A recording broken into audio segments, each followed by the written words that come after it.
briefly introduce our speaker and he will then take over. And I would like us to take note of our questions through the course of the lecture. We could drop them in the chat box or wait till the end to just ask our speaker. So I'll go ahead to introduce him.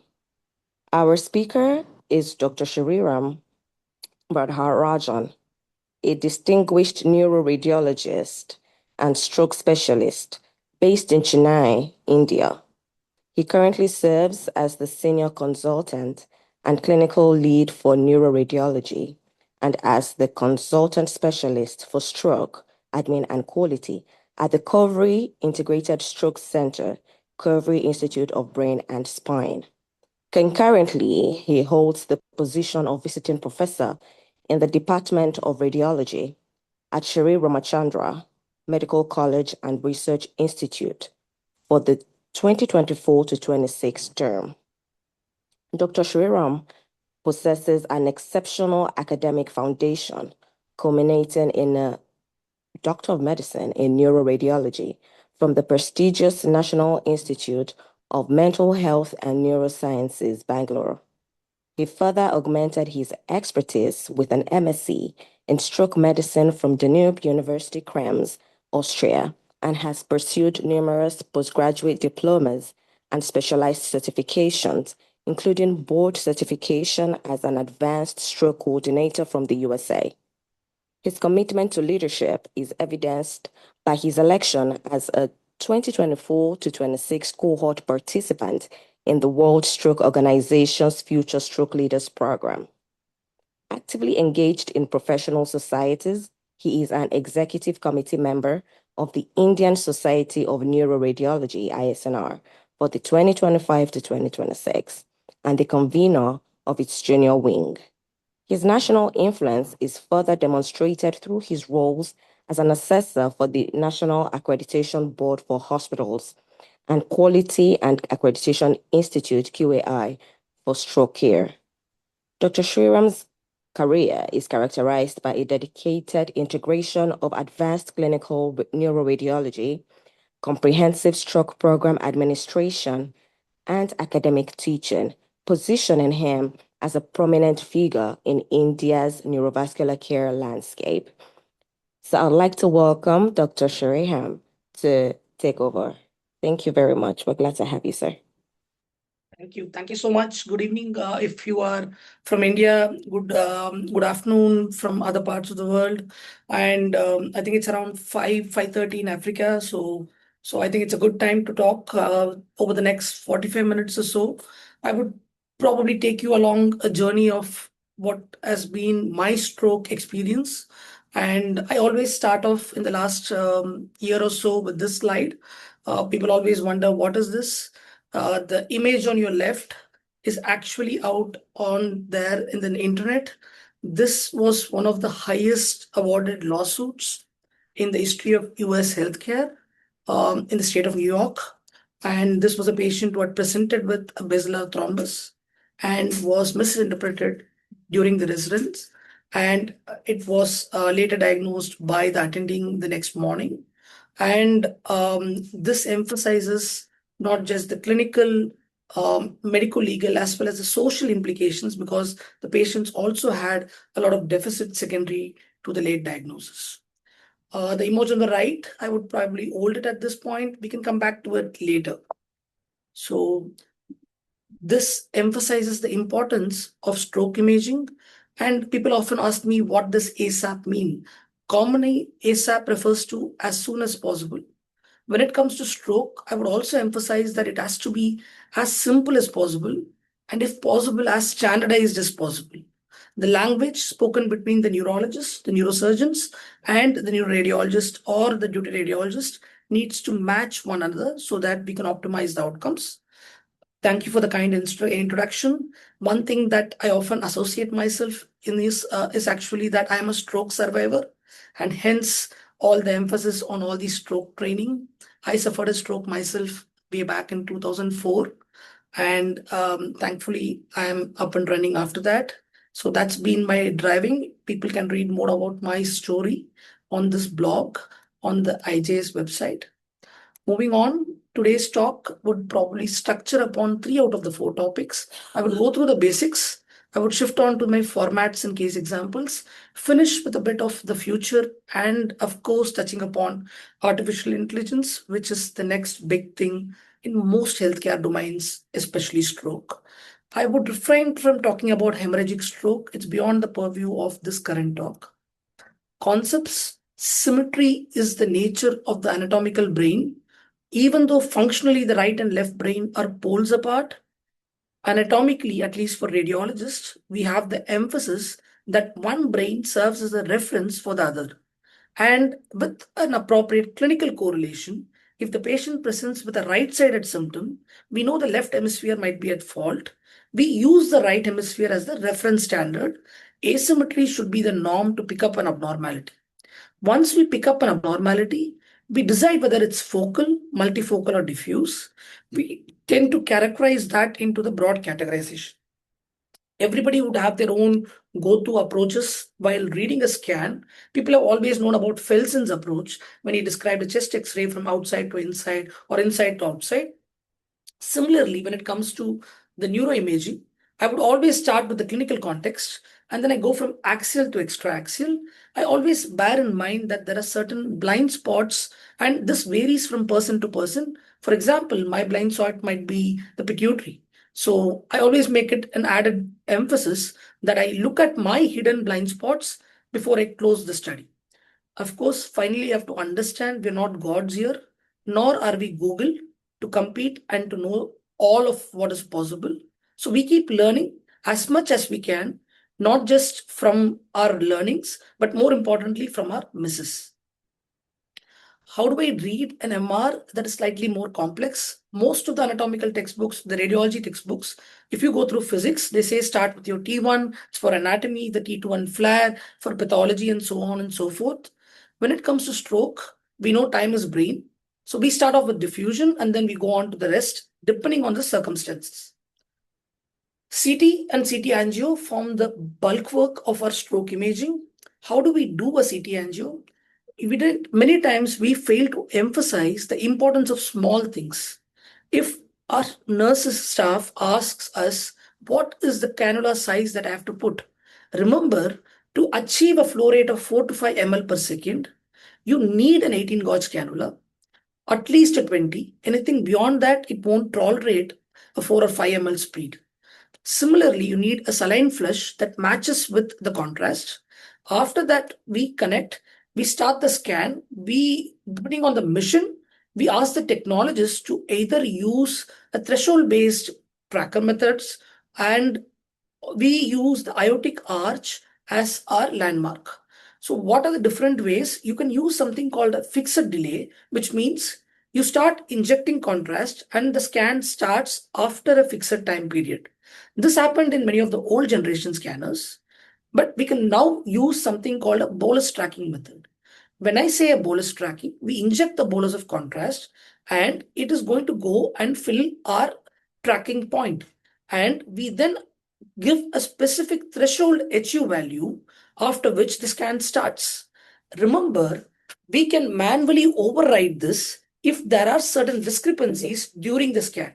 For example, if your technologist keeps your tracker close to your SVC, we can get more venous contamination and the trigger might happen early. And similarly, if the density is not adequate, the trigger might happen late. Either ways, even if there is an automatic tracking mechanism with a bolus tracking, the technologist has to supervise each and every angiography that is done. After that, they do the post-processing to give us the volume rendering CT angio images, but I would always look at the source images to ensure that nothing gets missed. How do I start reading these? This is an excellent go-to article, and this happened during my residency where I sat with my professor and we did a lot of CT angios during the month. It's almost a decade now since this got published, but it's a pictorial review of how to do a CT angiography in stroke. We started off with what we call as a single phase CT angiography, but nowadays the bare minimum for a stroke imaging is something called multiphasic imaging. And what do I mean by multiphasic? It just means that we don't stop with a single phase of contrast. You have a dual phase for your pancreas. We have a triple phase for your liver. Why not a multi-phase for your brain? And it was the Canadian group which introduced the concept, and they introduced it on a 330 slice Toshiba scan. We always do not have the technological advances of such a high-end machine. So what did they do? Instead of stopping with a single phase, they again went and redid two other phases of the brain, no additional contrast injected, and the gap was around 8 seconds between these phases. The concept being, let's assume that there is a block in any of the proximal major vessels. You know that the contrast then comes in and fills the distal vessels, either through the primary collaterals, which would be the circle of Willis, or the secondary leptomeningeal collaterals. And this takes time. If we image only a single phase, which is a static single point image, we will fail to capture what happens to the downstream territory if there is a delayed filling of the collaterals. So instead of one phase, now we have second and the third phase, and we can see the collaterals getting filled in case of proximal vessel occlusion. Additionally, how do we grade these collaterals? Remember, on your multiphasic images, downstream of an occlusion, if more than 50% of the territory fills, we grade it as a good collaterals. And if it's less than half of the territory, we grade it as a bad collaterals. Remember, this is not the only method. This is something called a modified TAN. You've got the MITF method. You've got even the CT aspects method. There are multiple collateral scoring mechanisms. This is probably the most simple of that. This is what I tend to follow in my practice. More often nowadays, most of the vendors have understood the importance of this multiphasic, and they want to combine the information of all the three phase into a single color-coded multiphasic collateral angiography. And you can see that depending on the delay in the arrival of the contrast, it can be red as an arterial, can be green as an intermediate, and blue as an extremely delayed or almost like a venous phase. And once we get that, we understand there is some kind of a complete or a partial occlusion beyond this point. So a color coding helps to identify a proximal large vessel occlusion. More importantly, it can also identify the distal or medium vessel occlusions much more accurately. So what about an hemorrhagic stroke? Just a word on that. I'm going to talk not much about hemorrhagic stroke in this particular discussion, but the same multiphasic can be applied for an hemorrhage, and the clinical interpretation of that, the earlier the spot sign appears, the more likely is the hematoma expansion. Perfusion, on the other hand, in angio, we follow the contrast bolus and we make sure that we do at least an arch to vertex coverage of the brain and the neck. In a perfusion, we instead look at the area of interest, which is our brain, and we just stay here. The scanner focuses on the area of interest. The contrast is given similar to that of an angio. It might be at a lower speed, maybe around 4 ml. The amount required would be around 50 ml as opposed to a 70 or 80 ml on an angiogram. And remember, you can do perfusion and angio in any order. Studies have shown that the values don't change. And nowadays, you can also derive a modified CT angio from your perfusion images. What about the coverage? Can we cover the full brain with a perfusion? Remember, it depends on the machine standards that we have. If you bought a 16 slice scanner, you might only get a 2 centimeter coverage. If you get a 64 slice, it might increase to 4 centimeters. So that depending on the number of slice that your machine has, we can increase the Z-axis coverage. Some vendors also provide a shuttle mode where the table can shuttle in between these cycles to increase your coverage and give us a almost full brain coverage. But bear in mind that we need at least a 1.8 slice scanner to get this kind of coverage. After we follow the contrast, you can see here, we follow before injection, during injection, and after the passage. And this is called a first pass effect. It's the first pass of the contrast agent. through the area of interest, and it increases the density of the target voxel. Every voxel now will have a density time curve, and remember, we can use this to calculate our three metrics. The area under the curve gives us the CBV, the slope of the upstroke gives us the CBF, and the difference between the upstroke and the downstroke gives us the MTT. How does it relate to a stroke? Remember, the blood volume is always decreased when it comes to a core, as opposed to a penumbra where the volume is normal or increased. The cerebral blood flow, on the other hand, is reduced irrespective of the core or penumbra. So we use either the CBF or the CBV to define our metrics. Most vendors have their own definitions, and I would suggest to ask them and incorporate that in practice. For example, we can have a CBF of a relative reduction of more than 30% as one definition. We can have a CBV of less than 2 grams per deciliter as another definition. For your core, when it comes to your penumbra, you also remember, apart from MTT, you also call a Tmax, which is the time for achieving your maximum density. And the Tmax will start increasing whenever there is ischemia. And a Tmax more than 6 will give us the overall involved region. Now, we got the overall involved region, that's your Tmax more than 6. And we reduce the core based on either your CBF criteria or the CBV, and you get what we call the penumbra. So Tmax is used for overall ischemic zone, CBV or CBF for the core, and when you subtract both, we get the penumbra. We also remember there are certain other indices that are being used currently. There is something called a hyperperfusion index, which is the area that is most severely involved. How do we calculate that? We use the definition at Tmax that is more than 10 seconds, and we use that as a ratio with the Tmax more than 6. The more the area that is more delayed in terms of Tmax, the more is the index. And why is it important? They tend to behave poorly in spite of adequate recanalization. So these are the color-coded maps that comes, CBBF, CBV, and your Tmax or MTT. As I told, again, more or less 4 to 5 per second, 18 gauge cannula, 45 to 50 is enough, and followed by the saline flush. We follow the contrast in the target region for a perfusion. I talked about the slice thickness as well as the coverage for perfusion.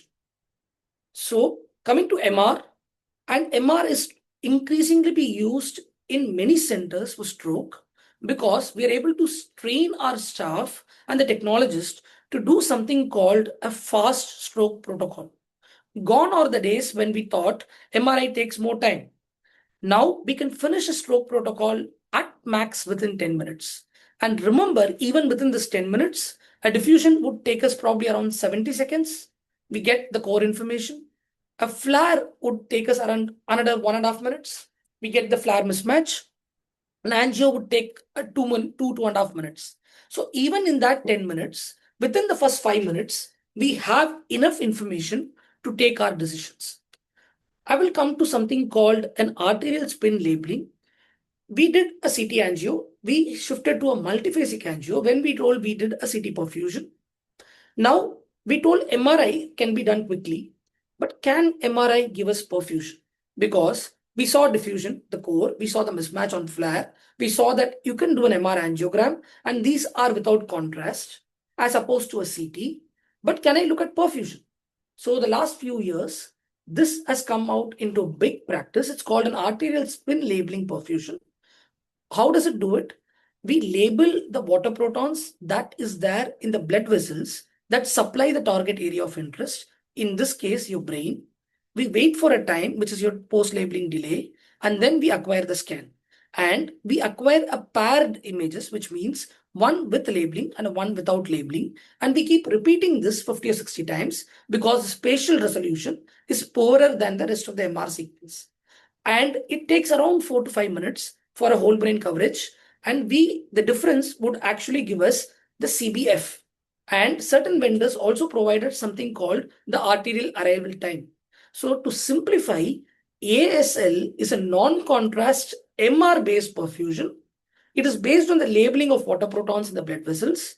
It can give us almost a CBF-like image based on control minus labeled subtracted images. Screening protocol. Now, when I do a first diffusion and flare and the patient starts moving, we cannot call it an incomplete study. Rather, we have finished the screening sequences. We try to identify any findings in this. We can see that this patient has got skull base changes and it's picked up on both the diffusion and the flare. There is a loss of ICA flow void, which we can see here by this bright signal. And there's a lot of soft tissue inflammatory changes. This was a patient with malignant otitis externa with skull base osteomyelitis and a secondary ICA occlusion. And often these are septic vasculitic in nature and may not be the best candidate for thrombolysis. Now people ask, where is the data on using MR? And we collected our own data in the previous center that I worked at. And we did that on 2 different machines. And you can see the timings was not too different. 10 minutes at max for decision making. More than 80% of the patients were cooperating enough for us to take the decisions. We are not looking at pitch perfect, high quality images. We just want the bare minimum to take the decision for treatment. How does the MRI score over CT and CT angiography? Simple diffusion, just based on the pattern, can tell us whether it is embolic, whether it is hemodynamic, and I would show you a few examples later on. So coming to the concept of ASAP, as soon as possible, as simple as possible, most importantly, as standardized as possible. What do I mean by this? We need to fix our goals. The goal of doing an imaging in stroke, identify candidates for the next step, which is your IV thrombolysis and your mechanical thrombectomy. And this is based on something called a tissue-based study. We can do a plain CT, we can do a multimodal CT angiogram, and we can instead do an MRI. Perfusion is reserved when patients come with delayed presentations and we want to look at the penumbral volume or mismatch studies. Time is what was initially used. This slide is almost 5 to 6 years old. I still kept it just to understand how things were. But remember now, in the current context, even if you go with day before yesterday's guidelines that were released, a stroke code can run up to 24 hours. And if they are within the window for thrombolysis, all you require is a plain CT. For thrombectomy, you require an angiogram. MR can supplement or substitute this based on your local logistics. Anything that is delayed beyond the window for the respective targets, we need an advanced image. What does it tell us? It tells us the mismatch or the penumbral volume. What did I mean when I said keep it simple? I need a proforma that even a person on the ground level who can be a resident, who can sometimes be a clinician nurse, or any of the stroke coordinators should be able to fill in discussion with the radiologist. And by that, let's say we do a plain CT. What are the 4 most important things that we want? Is there a bleed? Yes or no? Is there a large infarct? Yes or no? Do we see a hyperdense vessel? And what could be our approximate aspects? And people often get confused with these aspects and NHs. They want to be perfect in their numbers. But remember, what we want is a categorization. And aspects of 7 and 8 for one or the other radiologist still does not change our treatment. As opposed to an aspects of 3 versus an 8. People are less likely to get the category wrong as opposed to a single number. CT angio, collaterals, and we give a simple grading for that. And if there is an interventionalist or the neuroradiologist or the endovascular neurosurgeon who is looking at the CT angiogram, he already has to plan in his mind what kind of devices he's going to use for a large vessel occlusion. The same can be applied to MR, diffusion present, absent. MR angio, is there an occlusion or not? Is there a mismatch on flare? What about the bleed status on our SWA? I will show certain examples. Aspect scoring, I hope everybody is aware of it. And aspects is based on the MCA territory and it based on 4 deep territory and 6 kind of the cortex. And in this deep, it's the caudate, the capsule, the lentiform, and the insula. 1 point for each. The moment you see a hypodensity or an hyperintensity on your diffusion, start reducing the numbers. And 6 for the cortex at the level of basal ganglia, the lateral ventricles, above the level of the ventricles. And you can see that this is how we score the aspects. Remember, this aspects can also be seen on your diffusion MRI. Now, is a CT aspects equal to a diffusion aspects? Remember that the diffusion is far more sensitive to pick up the stroke. A CT aspects of 6 might translate to a diffusion aspects of 5 or even 4. So remember, you can base your threshold for treatment based on whether it's CT or MRI. The number in your diffusion aspects is always likely to be lower than your number on your CT aspects.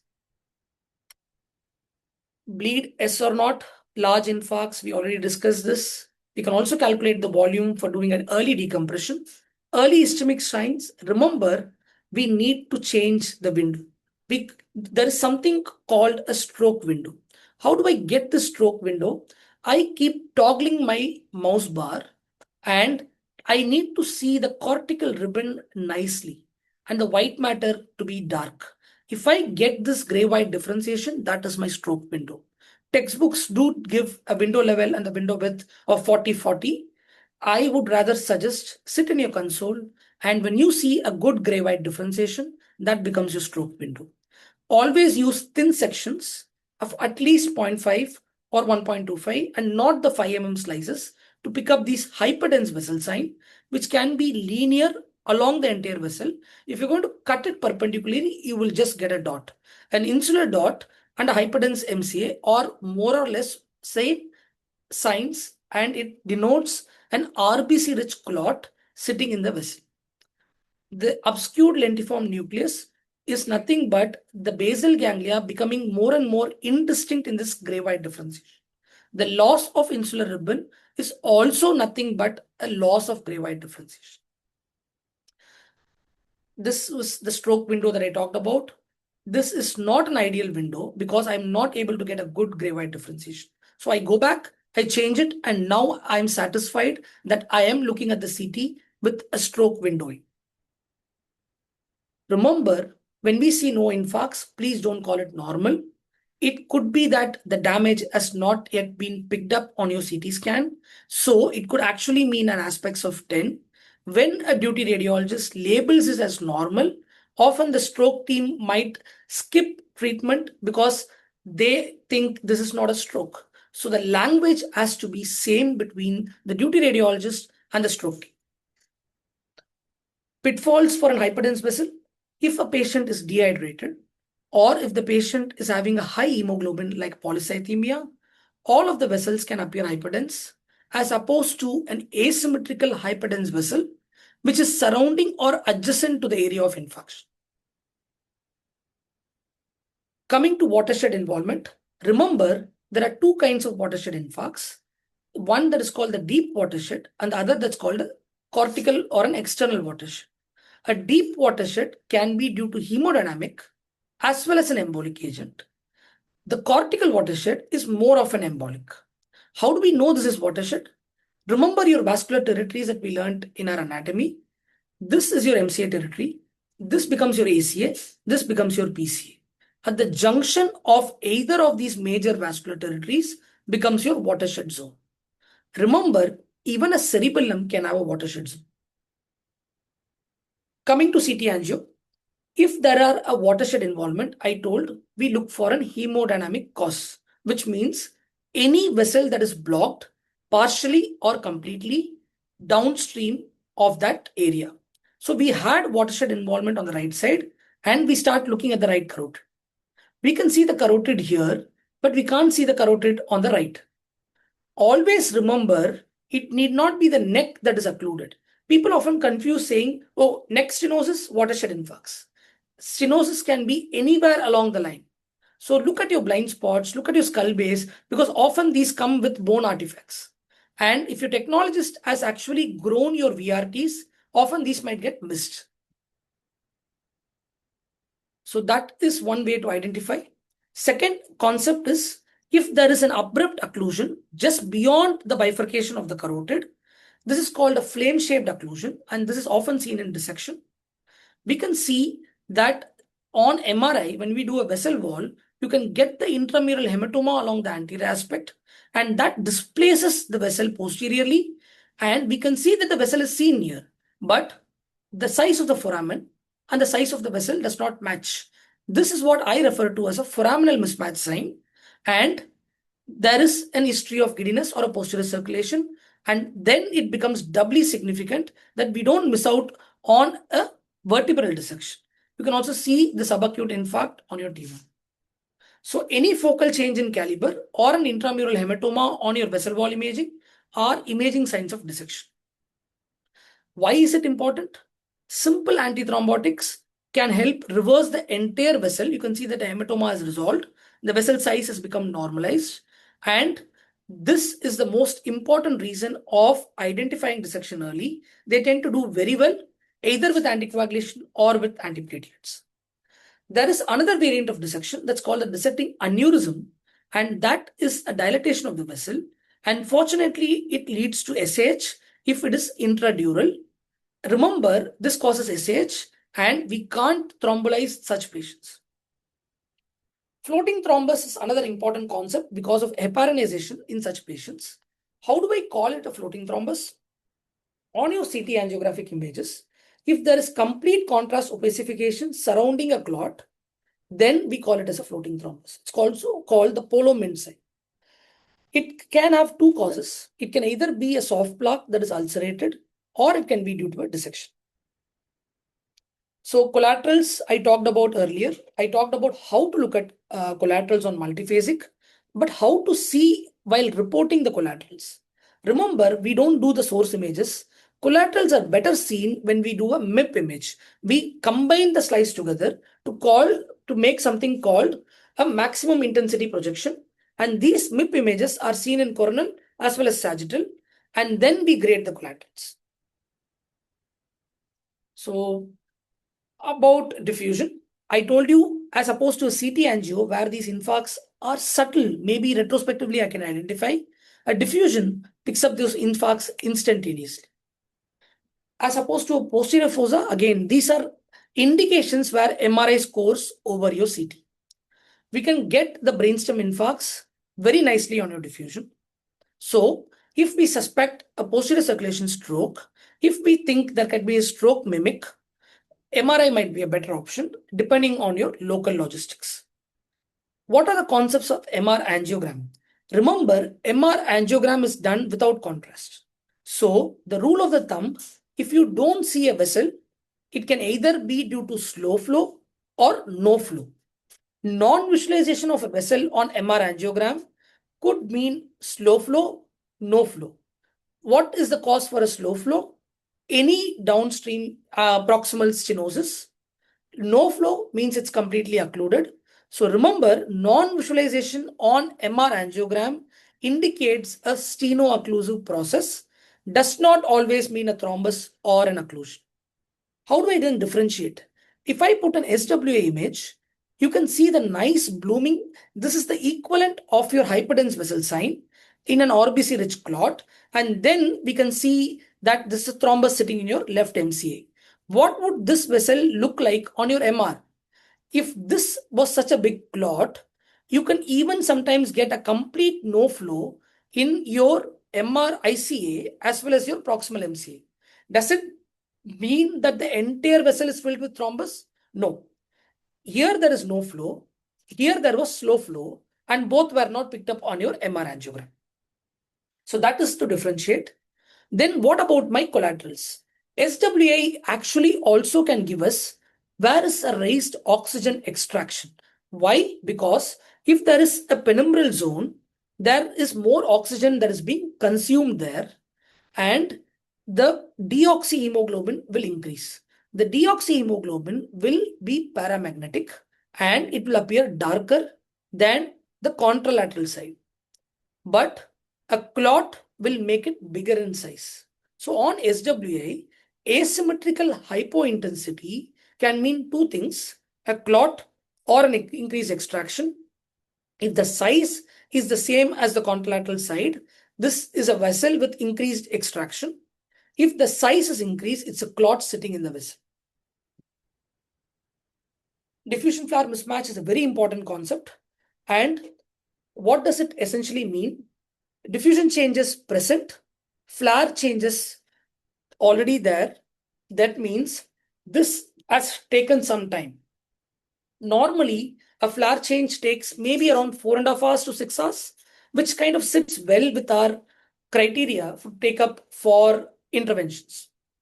If there are flare changes present, we say there is no mismatch. If there are no flare changes and on the area that is involved on diffusion, we call it a diffusion flare mismatch. I will briefly touch upon something called a modified mismatch and why is that important. Not all of them fall in these two categories. Most often in practical life scenarios, a portion of the infarct might actually be showing flare change and a portion may not. So this is called a partial mismatch. It is not in the current guidelines, but I hope that it would be incorporated as we go later. So this is about diffusion flare mismatch. I already talked about the steno-occlusive phenomenon. I talked about how to use perfusion for delayed imaging, CT perfusion, and this is how the maps will come. The core is represented in one color, the penumbra is represented in different color, and we can actually look at what is the mismatch ratio, and that is nothing but the penumbral volume to the core volume. And if it is more than 1.2, we are looking at a sizable thing. Some trials have used 1.8. Now we have actually started reducing the threshold. So any penumbral mismatch that is more than 1.2 is significant.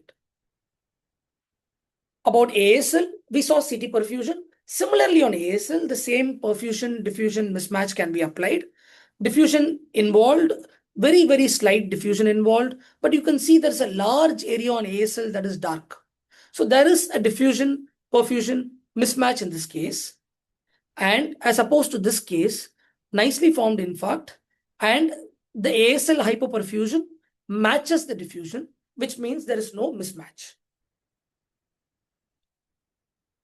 Remember, this again is a non-contrast perfusion methodology.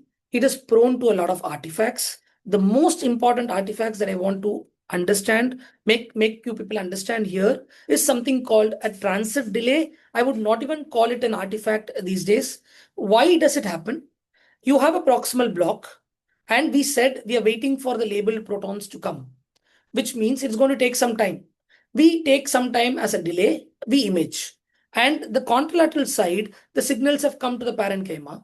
But on the involved side, the signals are still sitting in the large vessels. So, just darkness that is surrounding these bright signals might be because the transit is taking slightly longer. And this is what we refer to as a transit delay. So an ASL mismatch does not always indicate absolute hypoperfusion. It is a combination of hypoperfusion and a transit delay signal. Remember that when we take up for decision making. Mimics, I told you MRI is very, very, very good. Yes, looks like an infarct, territorial, insula, perisylvian, and then, diffusion again, still a bit confusing. But what about ASL? Completely hyperperfused. Now, if you ask me, can an infarct be hyperperfused? In very, very rare circumstance, there is something called an hyperacute recanalization where the clot can migrate and lies by itself, and you can get hyperperfusion because of that increased supply and the clot has suddenly disappeared. Except for that scenario of hyperacute recanalization, hyperperfusion on ASL often is seen in stroke mimics, especially seizures. The caveat being certain strokes can also produce seizures. Then we are caught, we won't be able to differentiate whether there was an underlying stroke that caused the seizure. But for most other indications, if you want to pick up a tumor, there will be chiral thickening. If you want to pick up an infection, if you want to pick up an AVM, all of them are easily picked up on your MR. I suppose you can also do the same on your CT angio. Seizures, as I told you, chronic infarct, gliosis, and you can actually see the hyperperfusion surrounding the area of the infarct, and this becomes your epileptogenic zone. Coming to certain case scenarios, which actually debunks the myth that is associated. People have always told lacunar stroke is small vessel disease. And how do we define a lacunar stroke? It was based on the size criteria of less than 15. Some books say 20 mm. Now, and it is often seen in a perforated region, which is your deep gray, your brainstem, and places like that. Remember, a lacunar stroke on imaging is size dependent. The cause need not always be small vessel disease.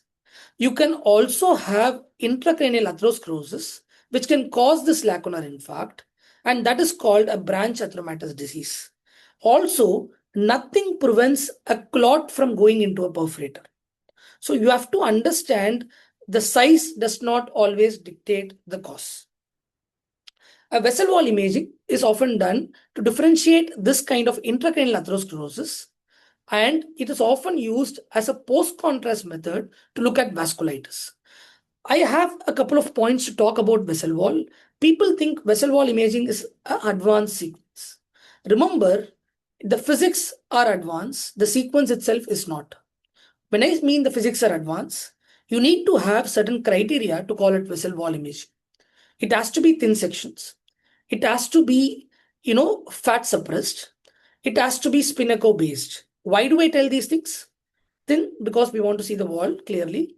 We want fat suppression because often there are areas of fat, and this is especially true for extracranial vessels and in areas like the cavernous sinus. Third, I told you spinnaker. Why? Because the vessel inside should be dark. We need a black blood imaging. And if we use a gradient sequence, it'll be bright. If the lumen is bright, we can't see the wall. So we want to darken the lumen. That's why using a spinnaker-based black blood imaging. So people use confusing terminologies. They call it vessel wall imaging. They call it black blood imaging. But at the end of the day, these are thin section images, fat suppressed, the spinnaker section. We can also get a pile emboli in the perforator region. So it's all about how we approach and look at things. We can clearly see the small sulcal embolic signatures in the region of the infarcts. So MRI can really reclassify all these stroke categories and it scores over CT in this regard. But in a hyperacute situation, probably CT angio is better. Hemodynamic versus embolic, I've already touched upon these things. Value and evidence. This is what I practice. I keep the language very simple. This is all that the clinician needs to be told, the basic details for taking the decision making. And that's how I practice also. To write up what we understand, what was our difficult stroke cases. We had a couple of aortic dissection, and the only clue to those dissection was bilateral watershed involvement. Remember, a bilateral watershed involvement always almost look for an arch atheroma or a dissection. ASL patterns, I talked about the artifacts. We also have a poster on that. This is something interesting. And we started it actually way back in 2022-23, just before I moved to Canada. We did multiphasic angio, and we then realized we can also get the information from the heart. And we are sitting and waiting for 8 seconds between the second and third phase. So we thought, why not we image the heart during that time? And why is that? Because 25% of strokes are actually cardioembolic and they can harbor a ventricular thrombus. And there are more chance of picking this up when we do it in the hyperacute phase. After this, remember, the daylight trial has now come.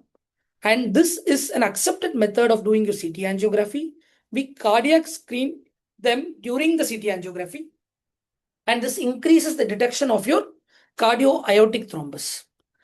Mismatch in telestrokes. We have a lot of mismatch in telestrokes. And this is what I want to tell about. This came first in 2023 as a guideline where it was clearly told if you find a diffusion flare mismatch, you don't need an upper time limit for lysing. What we looked at was many of the patients that we saw did not have a mismatch in toto. Most of the mismatch was partial. This was a wage laborer who actually presented with dense hemiplegia that had worsened over 16 hours. We can clearly see the right internal capsule getting involved, the genu getting involved, but the mismatch is more in the internal capsule as compared to the genu. So this was a patient with partial mismatch. And nowadays, there are enough evidence to say that we have to modify the way we look at diffusion flare mismatch, and a modified diffusion flare mismatch might be the way forward. The last part of my talk on artificial intelligence. It is here to stay. There are a lot of company interest. The entire health tech is based on AI. AI for stroke is not just detection, it is about prognostication, it is about having a platform. And this is how the current workload would look at. The AI is going to give you an automated aspects, then it's going to pick up the LVO. But the caveat here, many times the calcification can be picked up as bleed. A vascular calcification can be called an LVO. So it still needs a radiologist to oversee it. We can go back to our basics and use neurosonology for TCDs in strokes. Some of the criteria that the TCD gives cannot be got by any of the cross-sectional modalities. A simple example being something called a cerebrovascular reactivity. Again, a bit too much for me to talk about the physics and details of it, but do remember there is still a place for ultrasound. And more importantly, point of care testing. We've got portable CT scanners now. We also have portable MRIs for brain, and CCTs are being picked up and kept in the ambulances. And this is a mobile stroke unit. And we had our own mobile stroke unit experience back in Coimbatore when I was working under Dr. Matthew Cherian sir.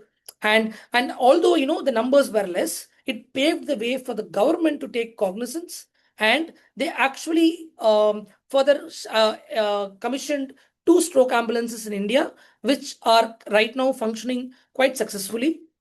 Remember, we also have to make sure that you're logistically dependent. When I went to Canada, the entire practice from India was totally different. It was based on pagers, it was based on a lot of pre-notifications, and the mobile stroke unit calls were off the roof.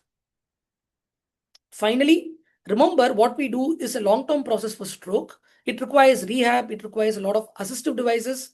And at the end of the day, the first few minutes tend to cause the biggest difference Ese po in their mwanangu tuma outcomes. ripoti unasio nani bure. And people often say that AI would probably take over from us. The way I see it, it's not going to be a competition between radiologists and AI. It is going to be both of us working together and within the clinical decision team to make things better for everybody.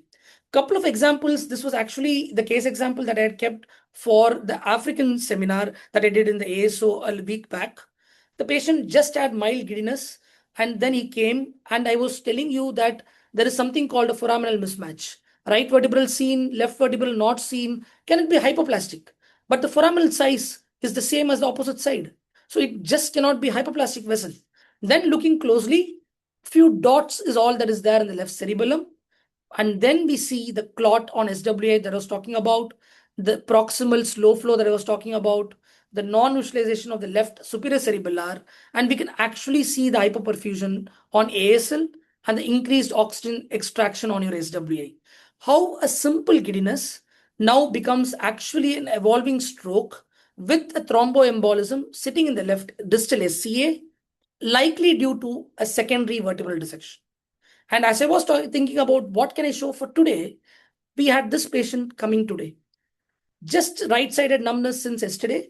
You can just pick up few dots. If your diffusion is not of good quality, these dots can often be missed. But what is happening here? Both the vessels look quite abnormal.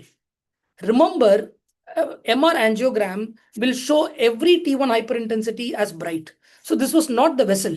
This was actually an intramural hematoma that is sitting and compressing the vessel so much that he has got almost a critical stenosis of the left osteoproximal IC. The differentials here are, it could be an ulcerated plaque with intraplaque hemorrhage, or it could be a vasculopathy because the opposite side is involved with a dissection. But the most important thing, we identified it early. The patient was advised admission and antithrombotics at the earliest. So I would like to summarize by saying, we need to understand the value, we need to understand the context, we need to use the available evidence, but we practice as per our local logistics. We need the AI, and we hope that the AI can help solve us a lot of these problems. The first slide that they showed you, what looked like an MR angiogram that looked normal, was a soft plaque with a floating thrombus in the basilar, and that's why I kept it along with the other patient. So for those who are still not aware that 48 hours ago the guidelines have come, how does it change for imaging? They have now included MRI as a level 1A indication for stroke imaging. We have to do it quickly, which is already well known. They have included all the mismatch criteria that I talked about for extending your treatment window. Finally, it's going to be AI, and AI in stroke. But as a radiologist, I would want AI to do my dishes and laundry. I need to do the stroke art myself. But remember, we are moving into the realms of something called causal AI. It's going to pick up predictive models. We can start tuning and tweaking around. And this is actually borrowed from a talk just held today where I was moderating another speaker who is an expert domain speaker on AI. And the AI is going to give us what is going to be the prediction of doing thrombolysis, thrombectomy, what is going to be the outcome of a delay in these treatments, and how it's going to relate to their outcomes. Thank you. I'll end here. I'll stop sharing my screen and open it out for questions. Thank you very much, Dr. Shriram, for this lecture. It was very stimulating and very well packed. Thank you. So the floor is open for questions. So if we have any question, please raise your hand and we would acknowledge you so you can speak. Would like to take questions now. Does anyone have any question? Yeah, Mofe, can I just make a comment? Yes, please, Prof. Go ahead. Okay, Dr. Shriram, this is Godwin. I just want to thank you for the brilliant lecture. Very brilliant, well-packaged lecture, excellent. And the way you brought the balance, saying that AI is important, but we need to cooperate with AI to make things better. Thank you so much for a brilliant lecture. Just want to say that the challenge, what do you see? I'm not sure if you are already aware that in low and middle income countries, having some of these MRI, of course, 1.5, 3 Tesla MRI available is a challenge. Do you see any place for low field MRI, ultra low field MRI, this portable MRI that is being currently an innovation? Do you see any place of it affecting the stroke management in low and middle income countries? What is your take on this? Thank you. Thank you. Thank you so much for the kind words, and thank you for the comments on the chat box. Yes, I think that's a very pertinent point. Looking at resource poor situations, and in order to maximize what is the value addition, I think there are two different ways of looking at it. One would be to simplify the imaging, but increase the technological backup to it. For example, we would expect AI to actually read the plain CTs better to give us more information. That kind of negates the need for a more advanced imaging. But if that is going to take time, the other way is to look at bringing imaging to the masses. And as you said, bringing the low field MRIs. I am currently on board as a technical advisor for one such thing, and they're working on it. And also, and the quality, basically, we need to look at what low field MRI would give us just enough quality for decision making. Because I told you about portable MRIs, and they have picked up and they've started only with the brain MRIs. So brain is one area where we could probably compromise with an SNR of 0.6, 0.75 as opposed to a 0.8 or even 1. So I feel that there's a lot of hope going forward, but I also feel we have to make sure that the technology on the software part can give us more information with even the simplified imaging before we think about taking the MRI to the masses.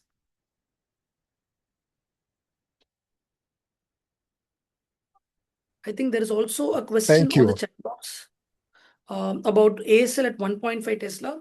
Some of the ASLs that I showed you was actually on a 1.5 mission. It's not dependent on 1.5 versus 3T. If the 1.5 Tesla mission has got a good gradient performance, because it's about switching the gradients, we need control label pair. The SNR is slightly on the lesser side. It takes about 6 minutes, I believe, if you have a slightly lower end machine. But it does give us the information. The only critical area here is time. Do we have time for those additional 5 to 6 minutes? So we would use it only when the decision has not been made. I started off putting a lot of ASL in patients who had not given consent, because in India, we still don't have insurance coverage. It's mostly out of pocket expenditure, and the family is still deciding whether to lice or take up to the cath lab. And since they are still deciding, I am using that time to work out if I can do the other sequences to see what more information they can give me. I stop the study as soon as they give consent. And we learned during this process that ASL is very good for stroke mimics. ASL is very good for mismatches, just like flare. And we have to make sure that that context needs to be answered before we go put that additional 5 or 6 minute sequence. Thank you very much. Michael Fatola, your hand is up. Please unmute and ask your question. Thank you. All right, thank you so much, Ma, and thank you for the great lecture and for the privilege. I'm Michael Fatola, a student or PhD student of Dr. Amuda here speaking. By the special grace of God, I think I'm so lucky that my topic, my research area is being discussed today. But I just have to a little question to ask. Now, talking about AI here now. I want to know, is there any correlation between AI and machine learning? Because to me, I'm thinking that AI will be the end result of machine learning. Then how can we inculcate machine learning into this research now in order to get the beautiful picture of the end result of what we are making research on? So I just want to know, is there any correlation between machine learning and the AI? And if there is any, I want a clarification on this. Thank you so much for the privilege. Thank you. Thank you there. So whatever I've understood out of it, most of the foundational models, the AI has now gone on from the first generation, which was a core correlation concept, to a foundational model. Most of the machine learning and the LLMs come in the second generation AI. What they tend to use is a lot of data. So when you're using the machine learning and the LLM models, it requires a lot of local data, and it uses that and then it learns from that to eventually get a algorithm up in working place. So the training and retraining of the foundational model is of utmost importance, and it must be based on local logistics and the local data. What happens in a western population may not always be the same for the other population, and the outcomes also, because we are going into predictive models. And as we go more and more into not just detection or diagnostic, but predictive models, we need local indigenous data for the foundation to be trained up. That would be the difference between getting an accurate model versus a lot of hallucination. It might throw up results that may not be entirely true. I hope that answers your question, but it's more complex. I can't go into the depth of it. Thank you very much. There is a question in the chat box from Dr. Akintomi Akintomide. Yeah, aspects ratio as it is. As I told you before, I think there is also an aspects way of collateral grading. So what many people nowadays do is look at multiphasic collaterals as an indirect marker of perfusion, or in terms of penumbral salvage. When the collateral is good, they believe there is always a penumbra to save. So in places where they can't put a perfusion, or they don't have the software to process the perfusion, a multiphasic angio can actually do quite well.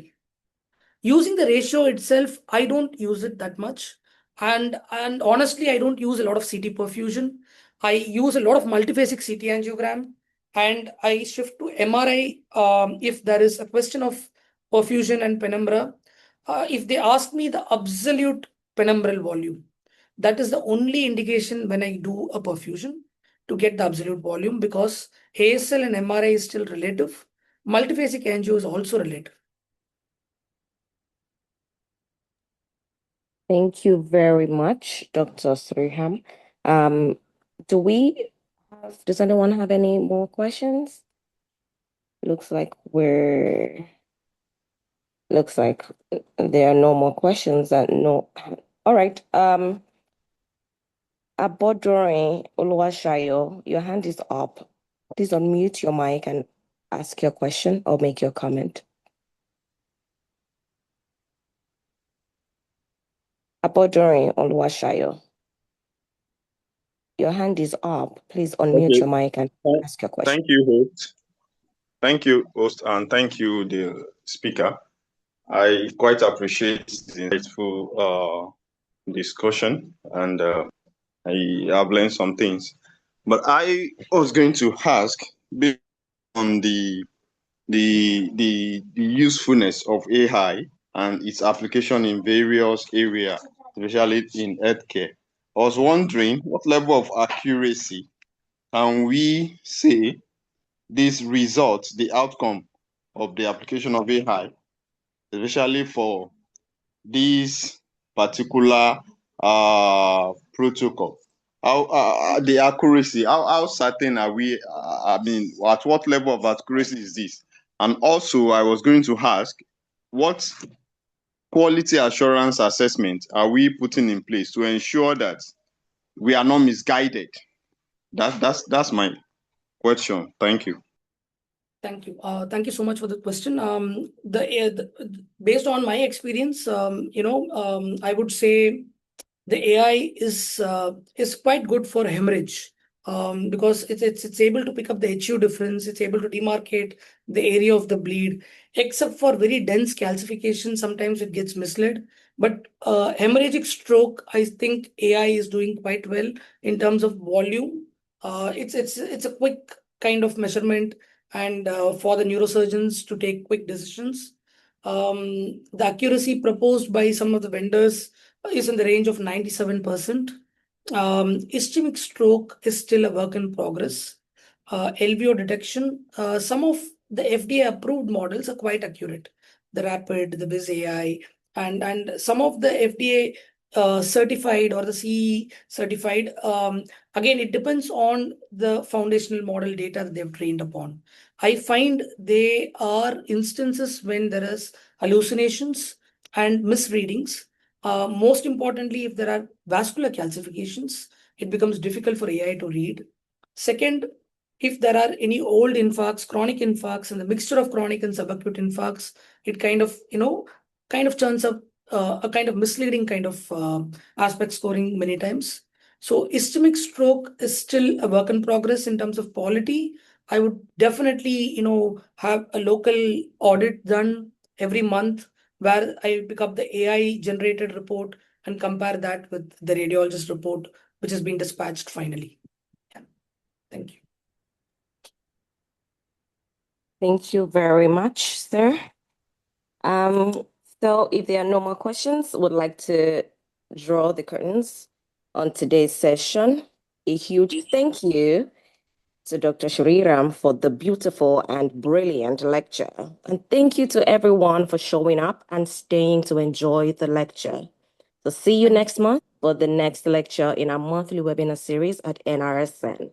Till next time, goodbye. Thank you. Thank you, Dr. Kumar. Thank you all.